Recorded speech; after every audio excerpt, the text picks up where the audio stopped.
No dia em que minha nota baixa caiu nas minhas mãos, eu não fazia ideia de que aquele papel amassado seria o estopim para revelar segredos que minha família tentou esconder a qualquer custo.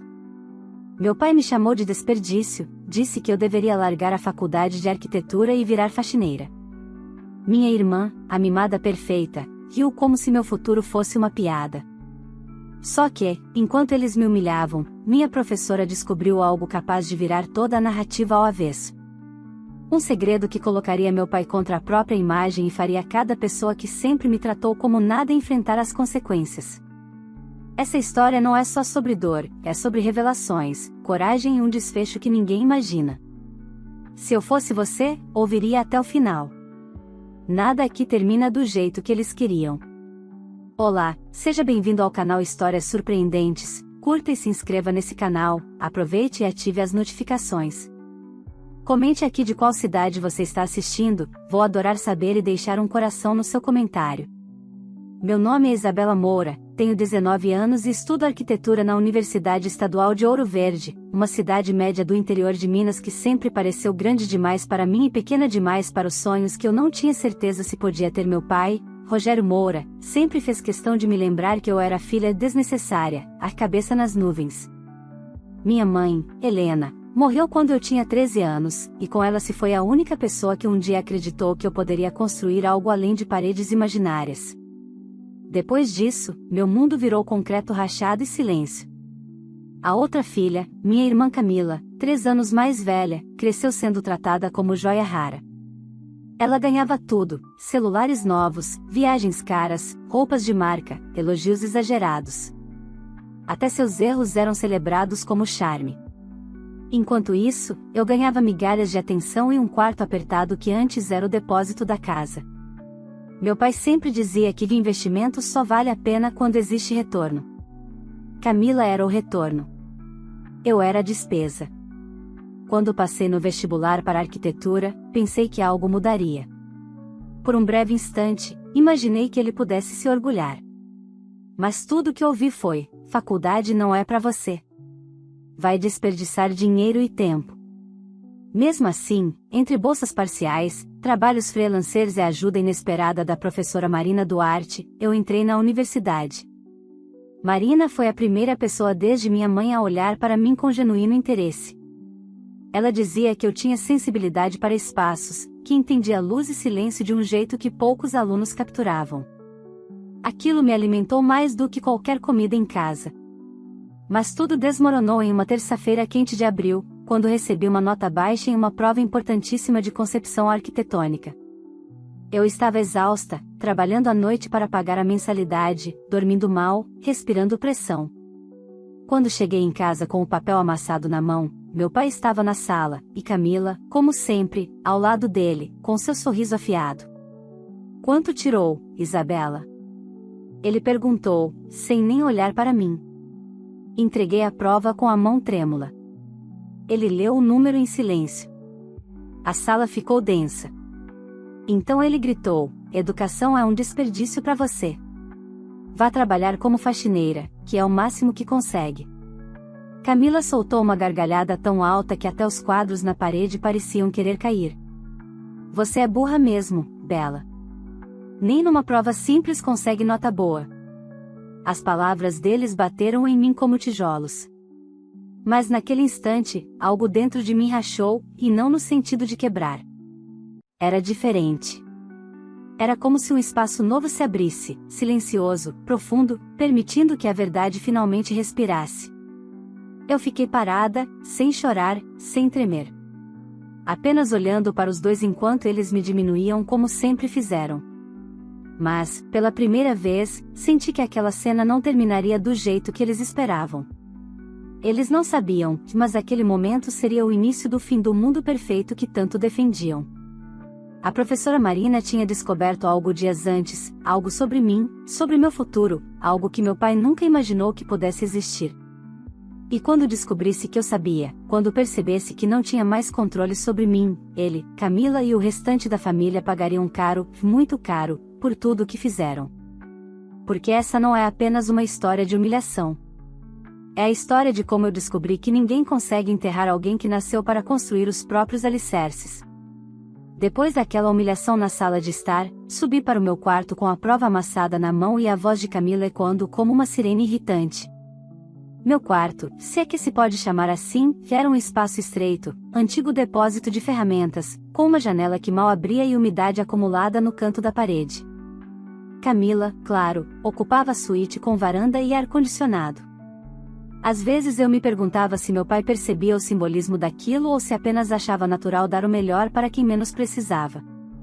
Joguei minha mochila no chão e sentei na cama, tentando entender como aquele dia tinha tomado um rumo tão devastador. A nota baixa não era o problema em si, a verdade era que eu estava implorando por uma pausa, exausta de me dividir entre estudos, trabalhos e uma casa que nunca me ofereceu descanso. Mas meu pai não enxergava nada disso. Para ele, dificuldades eram sinônimo de fraqueza, e fraqueza, sinônimo de inutilidade. Meu celular vibrou. Era uma mensagem da professora Marina: Isabela, precisamos conversar. É importante. Consegue passar na sala 204 amanhã às 10 horas? Meu coração disparou. A última vez que conversamos, ela havia comentado que estava impressionada com meu projeto preliminar, apesar de eu achar que estava tudo desmoronando. Talvez ela quisesse me orientar sobre a nota, talvez me oferecer ajuda, ou talvez tivesse percebido que eu tentava esconder há semanas, que eu estava no limite. Mas havia algo no tom da mensagem, um peso, uma urgência, que me deixava inquieta. Naquela noite, o jantar foi silencioso. Meu pai, satisfeito com o show de humilhação que tinha protagonizado, mastigava devagar, como se degustasse a própria autoridade. Camila, ao lado dele, mexia no celular enquanto sorria, provavelmente contando para amigas a piada do dia, a irmã burra que não conseguiu tirar nota boa. Amanhã cedo você vai comigo ao supermercado, meu pai disse sem levantar os olhos. Está na hora de aprender a fazer algo útil em casa. Eu tenho aula, respondi, firme.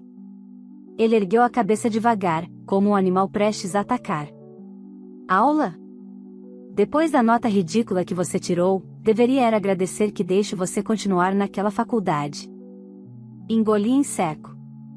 Camila riu de novo. Para quê, pai? Ela provocou, Tabela não vai se formar mesmo. Meu pai não a repreendeu. Nunca repreendia. Para ele, Camila era perfeita demais para qualquer falha. E eu era falha demais para qualquer perfeição. Subi para o quarto assim que terminei de comer. Passei horas rolando de um lado para o outro, sem conseguir dormir. Quando finalmente adormeci, sonhei com minha mãe. Ela estava sentada na varanda da casa antiga, onde morávamos antes de tudo desmoronar, tricotando um cachecol azul. No sonho, ela olhou para mim e sussurrou: a verdade sempre encontra uma saída. Acordei suando, como se aquelas palavras tivessem atravessado mais do que o sonho. Talvez tivessem. Na manhã seguinte, cheguei cedo à faculdade e caminhei até o prédio de arquitetura, que sempre me dava a sensação de respirar melhor.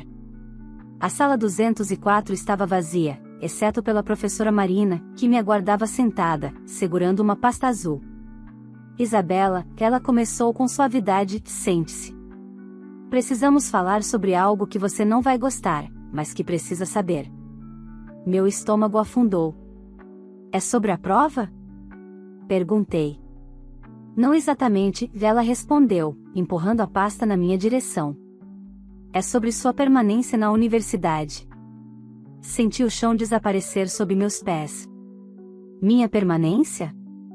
Professora, eu estou em dia com as mensalidades, juro, eu sei que está. E é por isso que preciso te mostrar isso. Ela abriu a pasta. Dentro havia cópias de e-mails impressos, documentos, e algo que fez meu coração congelar, um formulário de solicitação de desligamento da universidade, assinado com o nome do meu pai. Isso foi enviado há 3 semanas, ela disse, olhando diretamente nos meus olhos. O pedido afirma que você optou por abandonar o curso por falta de aptidão acadêmica. Meu corpo inteiro ficou gelado. A assinatura era do meu pai. A data, 2 dias antes da prova que eu havia ido mal. Ele já planejava destruir meu futuro antes mesmo de ter um motivo para isso. Isabela, Marina continuou, o departamento desconfiou, porque o pedido veio de um e-mail que não parece ser seu. Eles me consultaram. Foi por isso que descobri. Eu mal respirava. Ele tentou me tirar da faculdade. Tentou, mas não conseguiu, ela afirmou. Ainda não. Mas precisamos agir rápido. Meus olhos arderam, mas eu não chorei. Não dessa vez. A humilhação na sala de estar, a risada da minha irmã, a fúria do meu pai, tudo aquilo agora fazia sentido. Não era só desprezo. Era sabotagem. Marina respirou fundo. Há mais uma coisa que preciso te mostrar.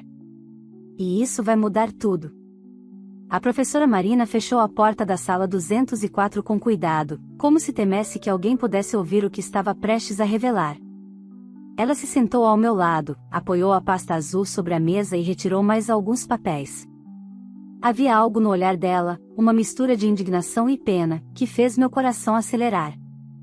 Isabela, antes de qualquer coisa, quero que saiba que você não está sozinha. O que eu descobri não é culpa sua. Ela respirou fundo. Mas é grave. Ela puxou um extrato de pagamentos, emitido pelo setor financeiro da universidade. Nele havia os registros de todas as mensalidades desde o primeiro semestre. Professora, eu não entendo, murmurei. Repare na coluna de origem dos pagamentos, ela apontou. Desde o início do ano, todas as parcelas foram quitadas em dinheiro vivo, entregue diretamente no caixa administrativo. E todas foram entregues pela mesma pessoa. Me aproximei. O nome estava ali, registrado com uma clareza cruel. Rogério Moura. Meu pai. Ele pagou tudo à vista? Perguntei, confusa. Sim. Mas não é isso que importa. Marina me olhou, séria. A universidade questionou por que alguém pagaria adiantado mensalidades de uma filha que, supostamente, não teria aptidão para continuar no curso. Foi aí que começaram a desconfiar. Ele queria ter controle total, sussurrei. Até da forma como eu estudo, do dinheiro, de tudo. Exato. E foi por isso que, quando chegou o pedido de desligamento assinado por ele, soou tão estranho. Senti o peito apertar, como se faltasse ar. Meu pai planejava me arrancar do único lugar no mundo onde eu sentia que poderia existir sem pedir permissão. E fazia isso em silêncio, acreditando que eu jamais descobriria. Mas, Isabela, Marina continuou, abrindo a última folha da pasta, e isso aqui é o mais importante. Era um documento da Universidade Federal do Rio de Janeiro. Um resultado de seleção. Meu nome estava destacado. Aprovada para programa de intercâmbio em arquitetura, 1 ano, ou bolsa integral. Minha visão embaçou. Isso é impossível. Eu nunca me inscrevi nesse programa. Eu sei, Marina respondeu. Mas alguém se inscreveu por você. Meu pai? A pergunta saiu quase sem voz. Sim. Ele usou seus documentos, seu histórico, sua assinatura digital, ela disse, apontando para a cópia do formulário. Você foi aprovada. Só que, o aceite precisa ser confirmado amanhã. E adivinha para onde ele pediu para enviarem as notificações? Meu estômago virou. Para o e-mail dele.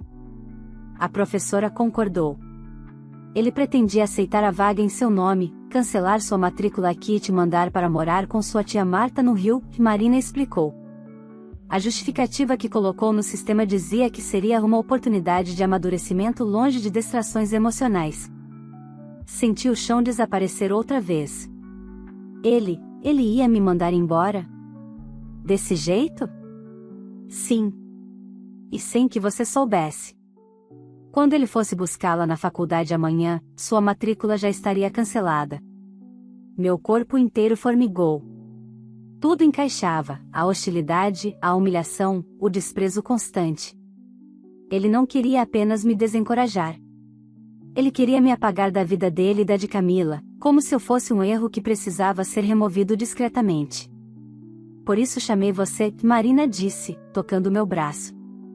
Você precisa agir antes que ele faça algo irreversível.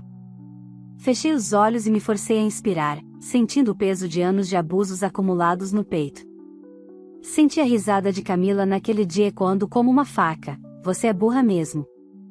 Senti a voz explosiva de meu pai: "Educação é um desperdício para você." Mas ali, diante de tudo que Marina revelava, algo dentro de mim mudava. Não era raiva. Não era tristeza.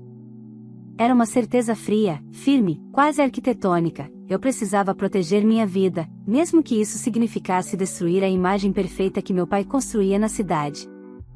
"Professora", comecei com a voz rouca, "tem como barrar o cancelamento?" "Sim. Mas precisaremos ir direto ao setor administrativo e registrar um bloqueio preventivo, com declaração de que você não autorizou nada. Depois disso, a universidade tem a obrigação de abrir investigação interna." "Interna?" "Sim. Porque falsificação de assinatura e pedido de desligamento indevido são violações sérias. E, dependendo do que encontrarem, podem encaminhar o caso ao Ministério Público." Pisquei lentamente. Por um instante me dei conta de algo que nunca havia considerado: meu pai podia enfrentar consequências reais. Pela primeira vez, ele não teria como controlar a narrativa. "E você aceita?" Marina perguntou. "Aceita que a verdade venha à tona?" Me levantei. Senti minhas pernas firmes. "Aceito." Ela sorriu, um sorriso triste, mas orgulhoso. "Então vamos começar." Saímos da sala juntas. O corredor parecia menor, mas, ao mesmo tempo, mais familiar. Lá fora, o sol brilhava com uma intensidade quase irônica, como se o universo estivesse prestes a testemunhar o colapso da família Moura.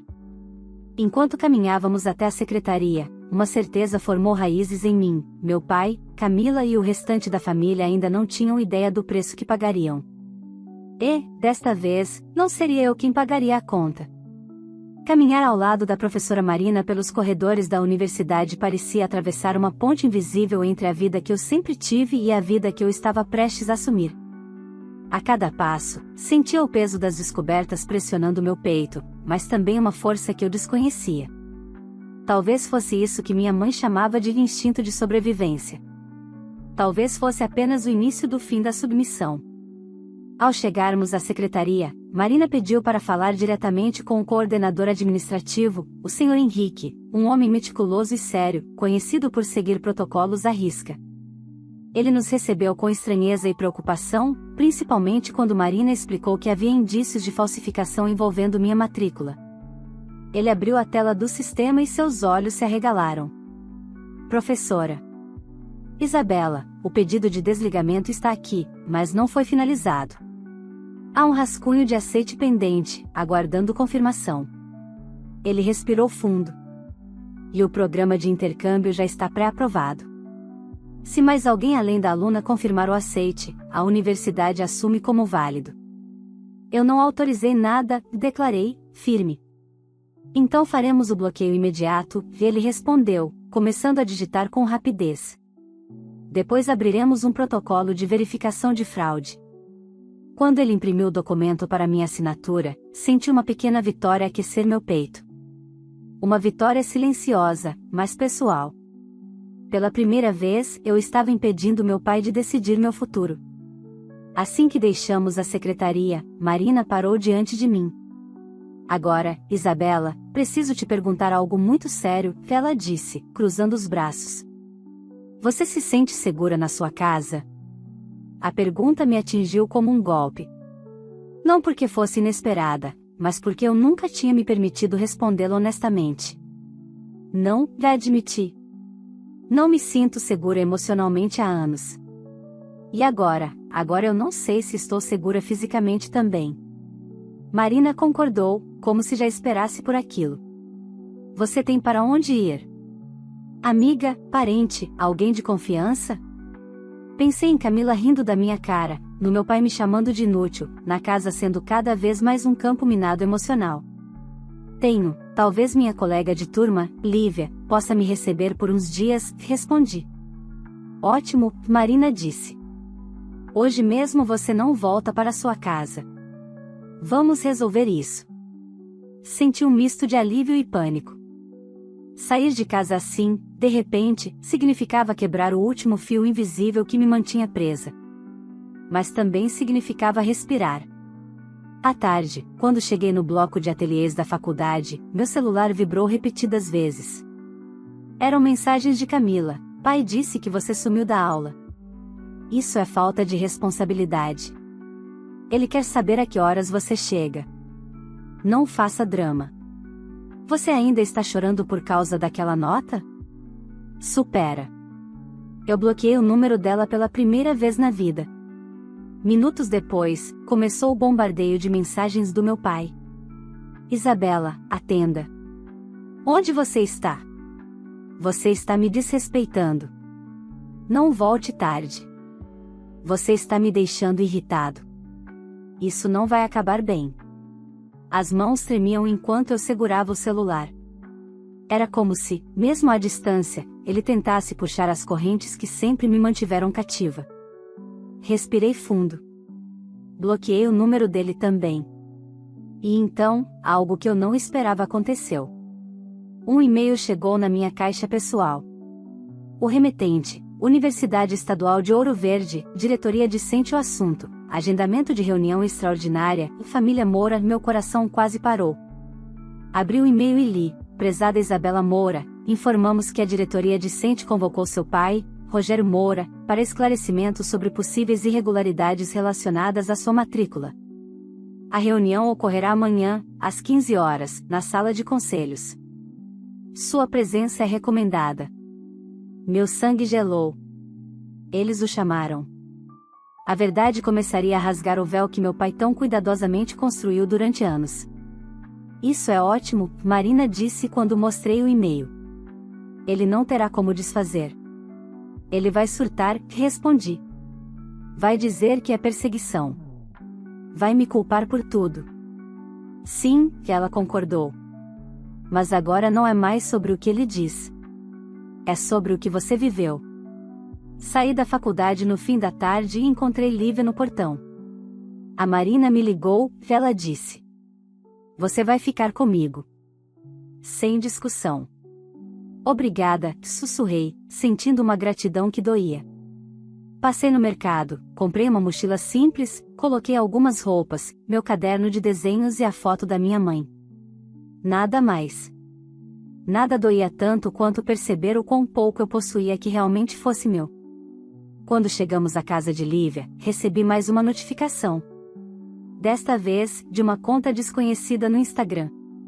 Reconheci imediatamente pela foto de perfil, minha tia Denise, irmã do meu pai. Sua ingratidão está destruindo sua família. Seu pai fez tudo por você. Você deveria ter vergonha. A velha guarda da família Moura começava a se mobilizar. A muralha de manipulação que sempre me cercou agora me apontava como inimiga. Fechei o celular. Respirei. Isa, Lívia colocou a mão no meu ombro. Eles têm medo de perder o controle. É isso que está acontecendo. Sim. E o medo deles era a minha libertação. Me deitei no colchão que ela improvisou na sala e, pela primeira vez em muito tempo, adormeci sem esperar gritos, comparações, portas batendo ou críticas. E antes de dormir, uma certeza iluminou a escuridão. Amanhã, naquele conselho, as primeiras rachaduras na fachada perfeita de Rogério Moura finalmente apareceriam. E ele nunca mais seria visto da mesma forma. Acordei antes do nascer do sol, como se meu corpo soubesse que aquele dia seria definitivo. A casa de Lívia estava silenciosa, envolta no cheiro de café fresco que a mãe dela preparava todas as manhãs.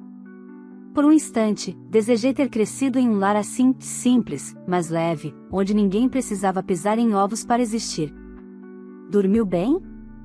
Lívia perguntou, estendendo uma caneca para mim. Melhor do que em anos, respondi com sinceridade. Mas o alívio era apenas uma camada fina sobre a ansiedade que tomava meu peito. Às 15 horas, meu pai estaria frente a frente com a diretoria da universidade. E eu também.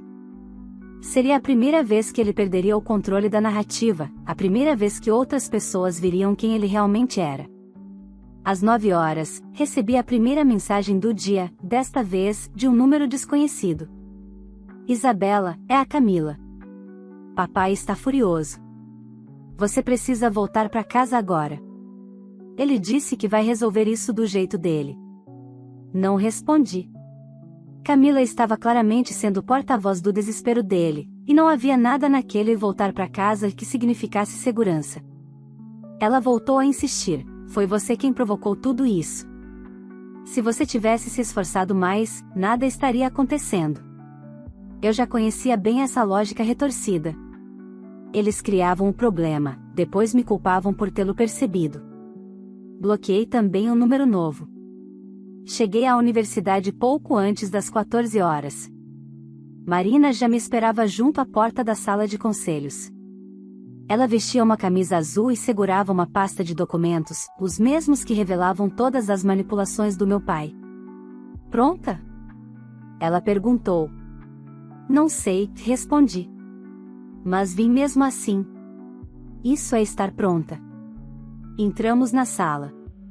2 pessoas da diretoria estavam presentes, o diretor acadêmico, professor Augusto, e a coordenadora geral, doutora Dalila.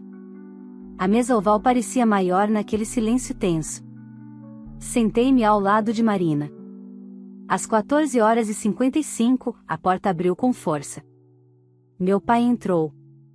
Rogério Moura sempre se apresentou ao mundo como um homem impecável, postura ereta, cabelo perfeitamente penteado, camisa social engomada. Mas naquele dia, algo nele estava desalinhado. Talvez fosse a respiração pesada, talvez fosse o olhar que queimava ódio em vez de autoridade. Boa tarde, senhor Rogério, disse o diretor. Sente-se, por favor. Ele me lançou um olhar que fez minha espinha estremecer, não de medo, mas de reconhecimento. Ele sabia que eu havia exposto o que ele queria manter escondido. Quero deixar claro que tudo isso é um mal-entendido, ele começou, ignorando os cumprimentos. Minha filha está sendo manipulada por essa professora. Marina nem piscou. Senhor Rogério, a coordenadora interrompeu, que estamos aqui porque há indícios concretos de falsificação de documentos em nome da aluna Isabela Moura. Precisamos ouvi-lo. Meu pai riu, um riso curto, nervoso. Eu sou o responsável por ela. Tenho todo o direito de decidir o que é melhor para minha própria filha. O senhor tem o direito de orientar, corrigiu Augusto. Não de falsificar desligamentos nem assinaturas digitais. Temos provas. Meu pai virou-se para mim, com o veneno usual. Olha o que você está fazendo, Isabela. Você está destruindo nossa família.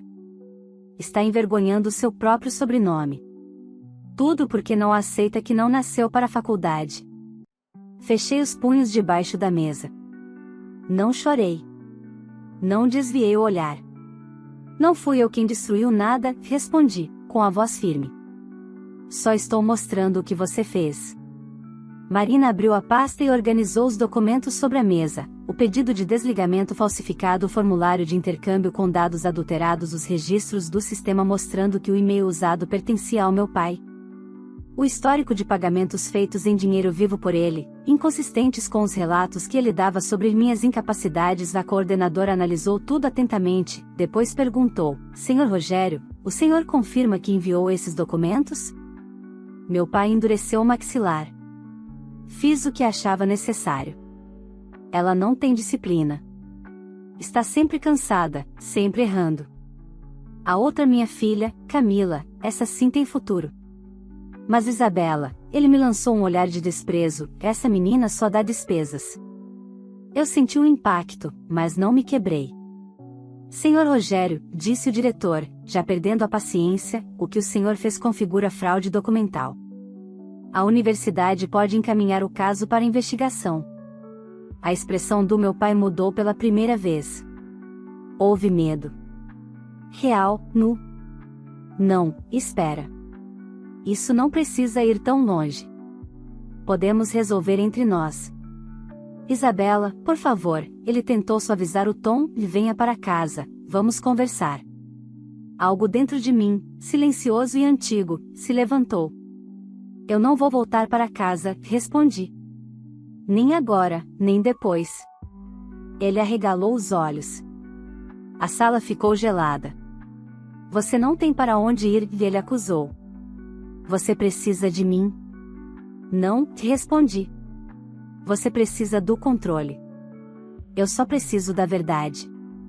A coordenadora então se pronunciou: Isabela permanecerá na universidade. Sua matrícula continua ativa. Haverá investigação formal. E, Sr. Rogério, pedimos que se retire. Ele não se moveu. Saia, Augusto repetiu, mais firme. Meu pai levantou-se lentamente, derrotado, mas antes de alcançar a porta, virou-se e disse: Isso não acabou, Isabela. Você vai se arrepender. Não, respondi. Quem vai se arrepender é quem tentou destruir o que eu construí. Ele saiu. E eu senti, pela primeira vez, o peso do nome Moura escorregar dos meus ombros. Quando voltei ao corredor, a sensação não era de vitória. Era de libertação. Daquelas que doem. Daquelas que custam. Camila havia apostado minutos antes: a ingratidão tem nome, Isabela. Minha tia Denise comentou: a família está arruinada por causa dela. Talvez estivessem. Mas não por minha causa. E sim pela verdade. Marina colocou a mão no meu ombro. Falta pouco, Isabela, ela disse. Muito pouco para tudo mudar de vez. E eu sabia que a última parte, a mais dolorosa e definitiva, estava prestes a acontecer. Nos dias que seguiram a reunião com a diretoria, a casa dos Moura virou um campo de guerra, e eu não estava mais lá para servir de escudo. A investigação interna da universidade começou de imediato, e a notícia de que meu pai havia falsificado documentos se espalhou com uma velocidade que nenhuma manipulação dele seria capaz de conter. Ouro Verde é pequena demais para segredos grandes, e o nome Rogério Moura já não era dito com admiração, era sussurrado com repulsa. Eu tentava focar nas aulas, mas era impossível ignorar os olhares, as mensagens, os comentários que pipocavam por todos os cantos. Alguns alunos vinham falar comigo diretamente, outros apenas observavam, como se eu tivesse me tornado a protagonista de uma história que ninguém esperava ver na vida real. No terceiro dia, enquanto eu revisava um trabalho no laboratório de desenho, ouvi meu nome. Isabela, Marina entrou, com cautela. Precisamos conversar. Meu estômago se apertou. O que aconteceu agora? Perguntei. A universidade terminou a primeira etapa da análise. Eles vão enviar o caso para o Ministério Público. Ela falou devagar, como se pesasse cada palavra. Isso não é mais só uma violação administrativa. É crime. A notícia bateu em mim como um vento frio. Meu pai, o homem que me chamava de inútil, que dizia que eu era fraca, que ria quando eu tentava defender meus sonhos, estava finalmente sendo visto como ele realmente era. E aquilo não me dava prazer. Me dava justiça. E justiça, percebi, não precisa ser bonita para ser necessária. E Camila? Perguntei sem saber exatamente por quê. Camila, Marina suspirou, postou hoje cedo que você destruiu a própria família. Disse que você é rancorosa e invejosa. Eu ri. Um riso curto, sem humor, ela sempre precisou de alguém para se sentir superior. Sem mim, ela não sabe quem é. No fim da tarde, senti meu celular vibrar. Era uma mensagem de um número desconhecido. Isabela, soube da reunião. Sou Felipe, da contabilidade da empresa do seu pai. Precisamos conversar. Fiquei imediatamente em alerta. Sobre o quê? Respondi. Sobre documentos. Sobre o que ele fez. Sobre o que ainda pretende fazer. Nos encontramos em um café discreto perto do centro. Ele parecia nervoso, olhando para os lados como se temesse ser visto. Isabela, ele começou, e eu ouvi seu pai falando no escritório. Ele não vai deixar isso quieto. Disse que, se você não desistir da investigação, ele vai dizer que você roubou documentos, que forjou coisas contra ele. Ele está desesperado. Meu peito apertou, mas meu rosto permaneceu firme.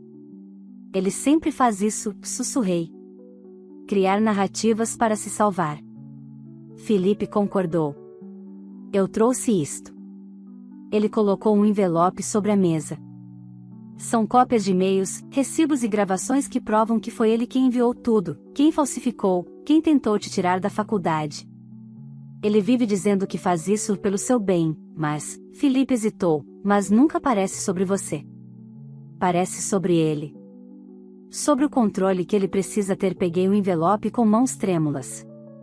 Era como receber o mapa de saída do labirinto em que eu nasci. Obrigada, murmurei. Não precisa agradecer. Ele se levantou. Só, termine o que começou. 2 dias depois, fui convocada para uma audiência inicial com representantes do Ministério Público. Marina foi comigo. O promotor se apresentou como Dr. Sérgio, um homem tranquilo, atento, que ouviu cada detalhe como se montasse um quebra-cabeça.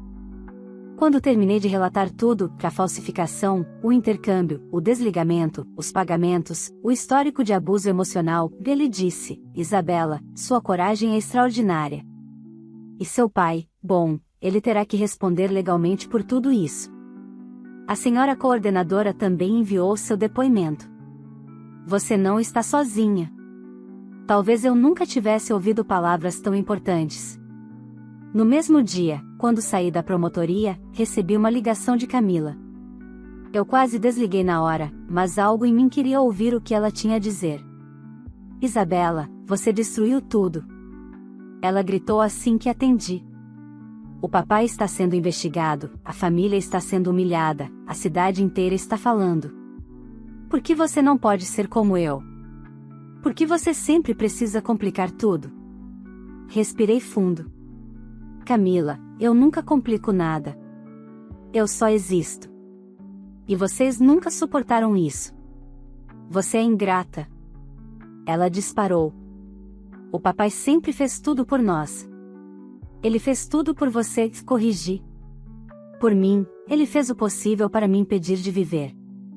E então ela soltou a frase final, a que carregava tudo que ela nunca disse com clareza: você deveria ter obedecido. Só isso. Fechei os olhos.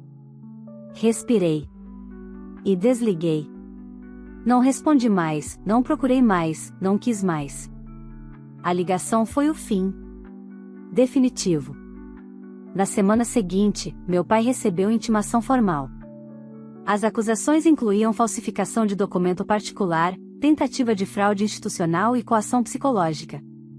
A empresa dele perdeu contratos. A reputação dele despencou. Pessoas que antes o bajulavam começaram a evitá-lo nas ruas. Minha tia Denise postou um texto longo no Facebook dizendo que as novas gerações não respeitam mais os mais velhos. Ninguém curtiu. Ninguém comentou. Camila apagou as fotos comigo. E eu? Eu respirava. Pela primeira vez em 19 anos, respirava sem pedir permissão. No fim do semestre, apresentei meu projeto final. Concepções espaciais inspiradas no contraste entre opressão e liberdade. Quando terminei, a sala inteira aplaudiu. Marina estava com lágrimas nos olhos. Depois da apresentação, ela se aproximou. Você não apenas permaneceu, Isabela, ela disse, segurando minhas mãos, você floresceu. Sorri. Era verdadeiro. Não voltei para a casa dos Moura. Não atendi mais ligações. Não respondi pedidos de conversa ou mediação familiar. Eu tinha aprendido algo doloroso, mas essencial: há famílias que não são laços, são algemas. E eu não nasci para permanecer algemada. Paguei meu aluguel com um estágio que consegui graças ao meu desempenho. Continuei meus estudos. Reconstruí minha vida. Um tijolo de cada vez. Um sonho de cada vez. Sem eles. Nunca mais com eles. E, pela primeira vez, minha história não era construída pela dor que me deram, mas pela força que eu descobri dentro de mim. Se você chegou até aqui, me conta, você teria coragem de fazer o mesmo que a Isabela fez? Teria força para romper com quem te machuca, mesmo sendo da própria família? Quero muito saber sua opinião nos comentários. E antes de sair, não esquece de curtir o vídeo, isso ajuda demais o canal a alcançar mais pessoas que gostam desse tipo de história. Também aproveita para se inscrever e ativar o sininho, porque ainda teremos muitas histórias emocionantes como esta. Se você conhece alguém que precisa ouvir essa mensagem de força e libertação, compartilhe o vídeo. Você pode ajudar alguém sem nem perceber. E me diz também, de qual cidade você está assistindo esse vídeo? Eu adoro ver de onde vocês estão acompanhando as histórias e sempre deixo um coração especial nos comentários das cidades. Obrigada por estar aqui. Isso faz toda a diferença.